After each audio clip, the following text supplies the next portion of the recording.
नमस्कार। पाकिस्तान के farmer army chief general Bajwa इस समय कहाँ हैं? मैं आपको बताऊंगा, साथ में ये भी बताऊंगा कि वजीरिस्तान में 16 कमांडोज को मारा, किसने मारा, और उसके साथ-साथ इजराइल की क्या सिचुएशन चल रही है वो भी बताऊंगा। लेकिन हाँ, सबसे पहले आते हैं कि पाकिस्तान के farmer army chief general Bajwa इस समय शॉपिंग कर रहे हैं दुबई में। ये है उनकी वीडियो।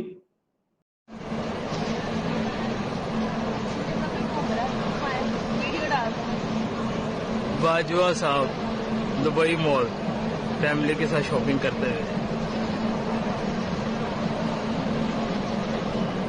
चोर ये वो आर्मी चीफ हैं जो कि बताते हैं कि मैं पाकिस्तान का एक सच्चा बेटा हूं, मैंने पाकिस्तान की बहुत सेवा की थी। पाकिस्तान में रहते नहीं हैं, कभी फ्रांस में बैठे मिलते हैं, कभी वहां बैठे मिलते हैं दुबई की सड़कों पे, कभी यूरोप में मजे लेते मिलते हैं, कभी स्विट्जरलैंड होते हैं, पूरी फैमिली के साथ जाते हैं। पैसे की कहां से आती है, कितनी पेंशन है इनकी, ये कोई पूछने के मूड में नहीं करता। कितने पैसे इन्होंने कमाए थे, कितनी तनख्वाह थी, और कैसे दुबई रहते हैं, कैसे फ्रांस रहते हैं पूरे साल, किसी को परवाह नहीं है और किसी की हैसियत नहीं है कि पूछ जाए फॉर्मर आर्मी चीफ से, क्योंकि करंट आर्मी चीफ को पता है कि एक दिन मैं भी रिटायर होऊंगा, तब मुझसे भी पूछा जा सकता है। तो जो पूछे उससे पहले उसके सिर पर बंदूक तान दो। खैर, आगे की बात। 16 एसएसजी कमांडोज मारे गए, ये बेचारे कमांडोज मारे जा रहे हैं और जनरल्स क्या कर रहे हैं, दुबई में शॉपिंग। 16 एसएसजी कमांडोज मारे गए पाकिस्तान के, और ये टीटीपी के साथ एक एम्बुश में मारे गए हैं साउथ वजीरिस्तान में। ये खबर अभी तक नहीं आई है कहीं पे भी, आपको मिलेगी, कल परसों में मिल जाएगी। ये पाकिस्तान के जो डीजीएसपीआर है ना, काम ठीक नहीं करता, बहुत स्लो स्लो रिलीज करता है सारी खबरें। टाइम पे रिलीज किया करो, सबको पता चल जाए। आप लोग वैसे तो पापा जॉन्स के पिज्जा आउटलेट्स खरीद देते हो, लेकिन बताते नहीं। खैर, अभी वापस आते हैं। अब मैं इसराइल पे आता हूँ। इसराइल की बड़ी इंपॉर्टेंट, अच्छा एक खबर और भी है कि एक शूट आउट हुआ है बेल्जियम में, उस पर भी आएंगे। लेकिन उससे पहले मैं आपको बताता हूँ कि जो बाइडेन ने बोला है कि हम अगर अगर इसराइल एक लार्ज स्केल वॉर में घुसता है तो हम भी घुसेंगे। अब लार्ज स्केल वॉर का मतलब क्या है? इसराइल की वॉर तो चल ही रही है गाजा में हमास के साथ।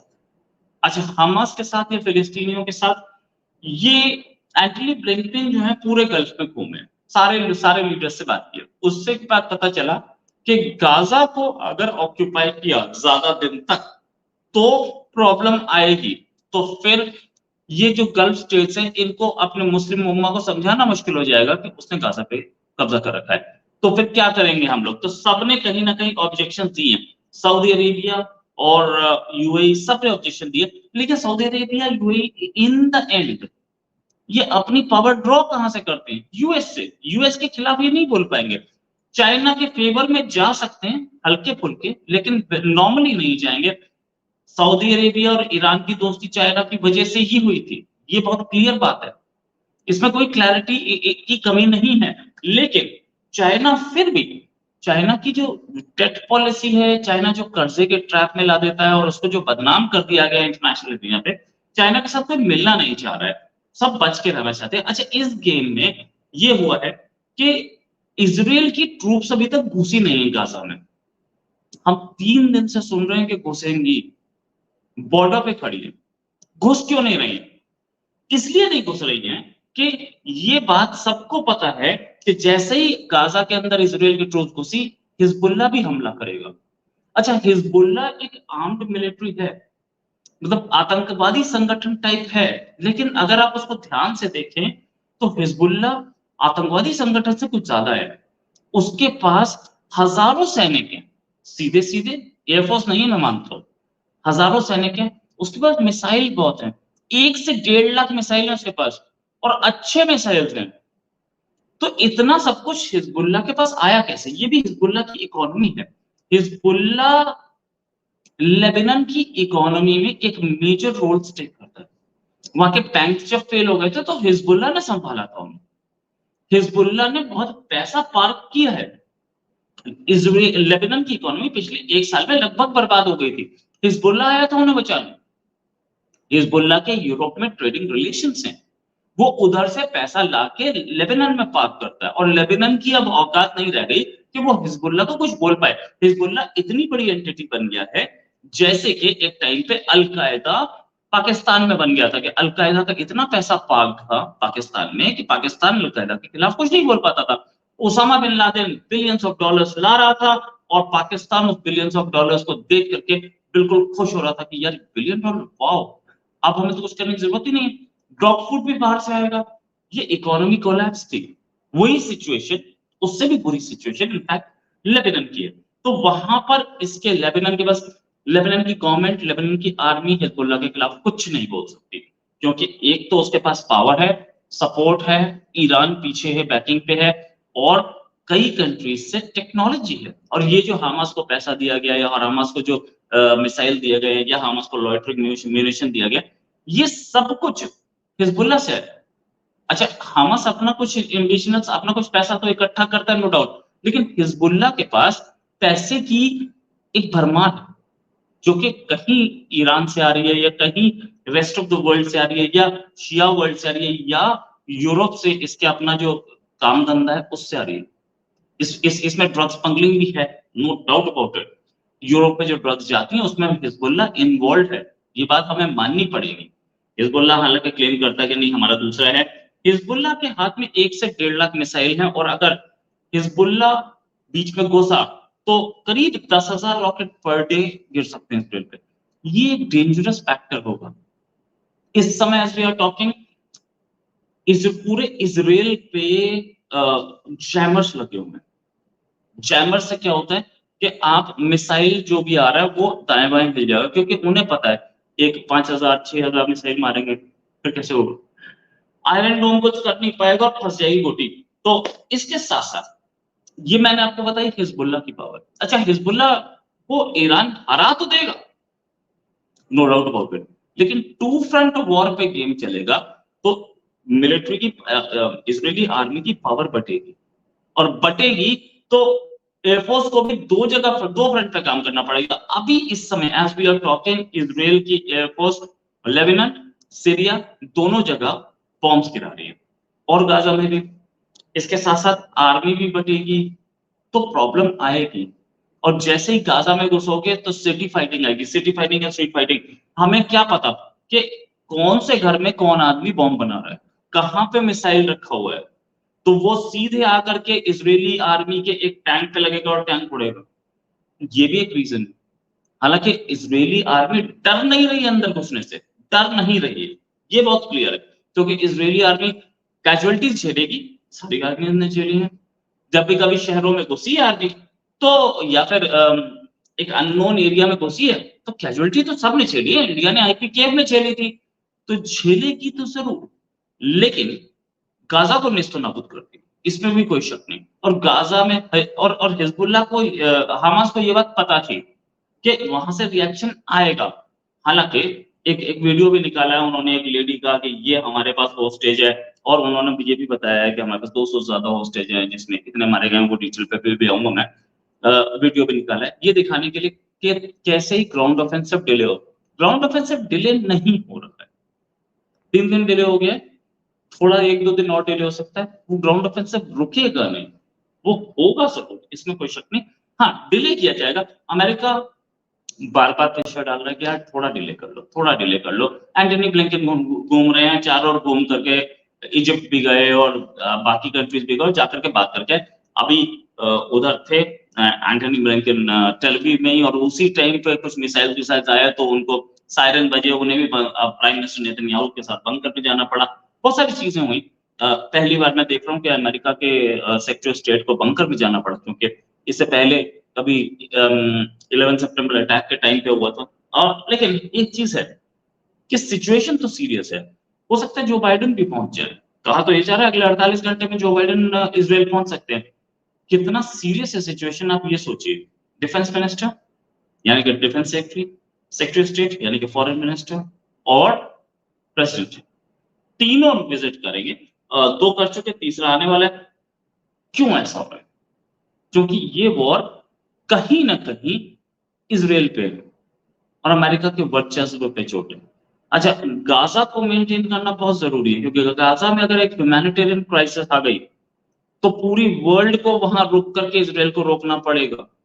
ये ऑफेंसिव ना रुके, इसके लिए गाजा में मेडिकल सप्लाईज और दूसरी सप्लाईज जरूरी हैं, वो सप्लाईज भी दी जाएंगी, लेकिन मारा भी जाएगा उनको।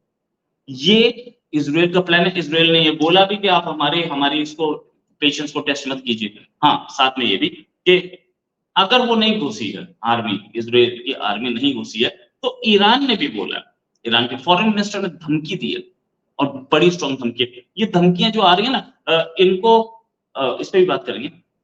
ये बोला कि possibility of preventive action by the axis of resistance is expected to come in hours. घंटों में, कुछ ही घंटों में जो हिजबुल्लाह है उससे एक्शन आ सकता है, या जो एक्सेस है रेजिस्टेंस की उससे आ सकता है इसराइल पे हमला।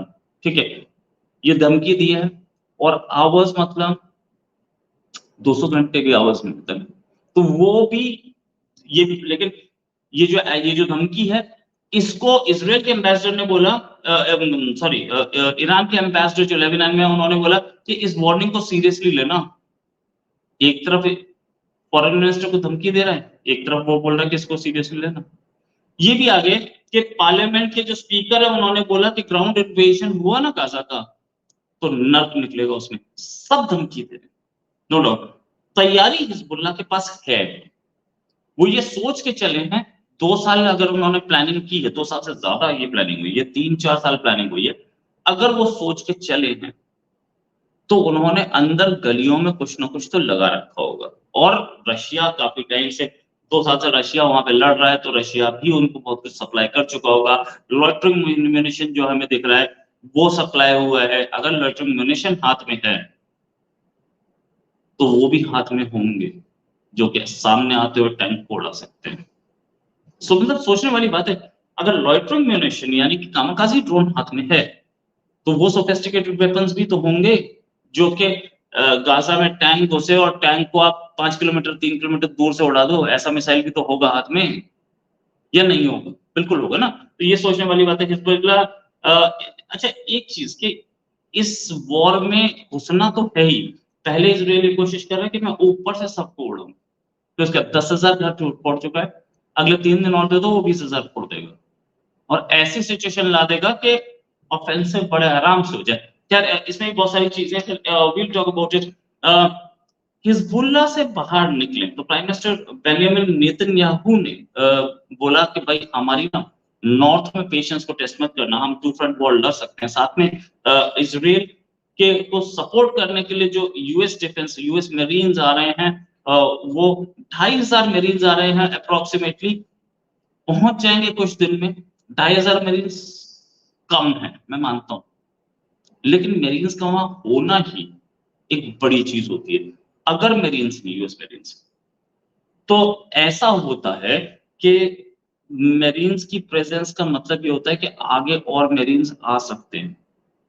ये सोचने वाली है। इधर गल्फ में पूरी की पूरी स्क्वाड्रन खड़ा है, 2 एयरक्राफ्ट कैरियर खड़े हैं, उसके साथ इतने सारे शिप खड़े हैं, और ये मरीन्स जो आ रहे हैं 26 marine expeditionary unit, USS Bataan, USS Carter Hall and USS Mesa Verde के साथ आ रहे हैं।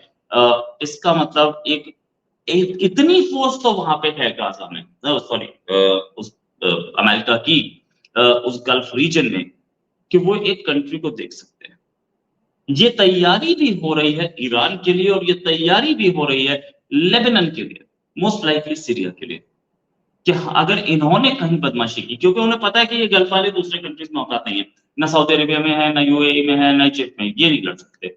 सीरिया भी नहीं लड़ सकता, लेबनान भी नहीं लड़ नहीं सकता, लेकिन क्योंकि हिजबुल्लाह यहाँ पे बहुत स्ट्रॉन्ग है, ईरान हाँ लड़ाई के मूड में दिख रहा है। ईरान ने साफ साफ धमकी दी है। साथ में ईरान से बात करने के लिए इन्होंने एर्डोगन को छोड़ रखा है कि एर्डोगन तू बात कर रहे यार, और एर्डोगन कर देगा।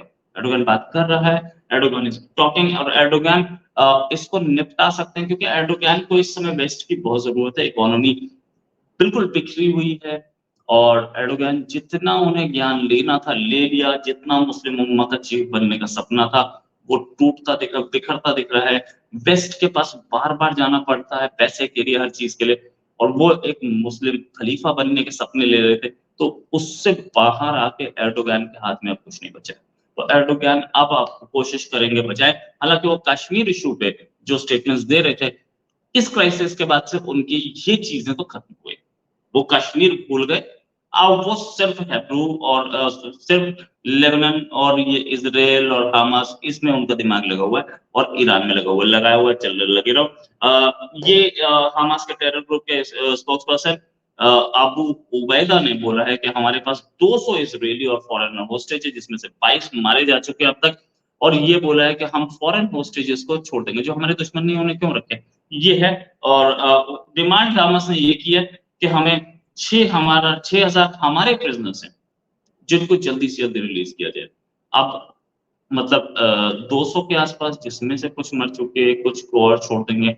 तकरीबन 150 से 100 से 150 के बीच में रह जाएँगे। उन सबको छुड़वाना है तो इन 6,000 को छोड़ो, ऐसी डिमांड है। इज़राइल मानने वाला नहीं है, सच बात ये है। इज़राइल ने ये भी बोला कि 36,000 लीटर तेल यूएन के वेयरहाउसेस से हमास चोरी करके ले गया है, जिसके लिए इज़राइल की फोर्सेस ने ये स्टेटमेंट दिया। Today, the United Nations revealed the true face of Hamas when they confirmed that Hamas stole fuel and medical equipment from UN offices in Gaza City. The amount of fuel stolen is enough to power Gaza's water desalination for 6 days. I repeat, for 6 days. Hamas is holding the people of Gaza hostage, cowardly, using them as human shields. Hamas is at war against humanity, not just Israel. They terrorize Jews and Arabs. They seek deaths of Israelis and Palestinians. The Israel Defense Forces will destroy Hamas for the sake of Israel, Gaza, and the entire world. अब खबर ये कि Belgium में एक gunman बाहर निकला, जिसने बोला मैं आईएसआईएस का हूं और मैं बदला लेने आया हूं कि मुसलमानों के साथ क्या हो रहा है गाजा में, कितना मारा जा रहा है। उसने 2 स्वीडिश नेशनल्स को वहां मार दिया। उसके बाद बेल्जियम ने अपनी सिक्योरिटी लेवल को वो 4th लेवल पे लगा दिया। 4th सिक्योरिटी लेवल, ये 2015 के बाद से पहली बार हुआ था, और कई प्रोग्राम्स बेल्जियम में बंद कर दिए गए। हम जो वीडियोस दिखा रहे हैं, ये वीडियो में वो मारता हुआ दिख रहा है, और एक और वीडियो में वो गाड़ी से भागता हुआ दिख रहा है। इसी के साथ एक और खबर के साथ फिर हाजिर होंगे। अभी के लिए नमस्कार, धन्यवाद, जय हिंद।